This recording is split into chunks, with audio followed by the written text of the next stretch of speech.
This is the Lone Crater YouTube. We hope this video helps. You begin by treating the dispute like a case file.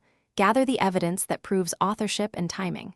Once done, verify timestamps in file metadata and capture high-quality screenshots with visible URLs. Make sure to locate any prior licenses, agreements, or messages that mention permission.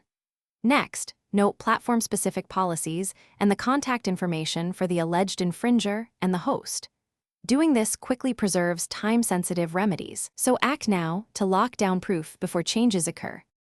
Once you have documentation, send a precise DMCA takedown or formal infringement notice to the platform and the uploader. Include evidence and a statement of good faith. If removal is achieved or contested, propose a short negotiation, offer licensing terms, or demand cease and desist with a deadline.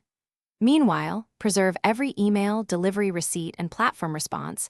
Those logs matter. If the other side files a counter notice, consult counsel promptly. Make sure your next steps maintain both legal validity and if negotiation fails, evaluate enforcement.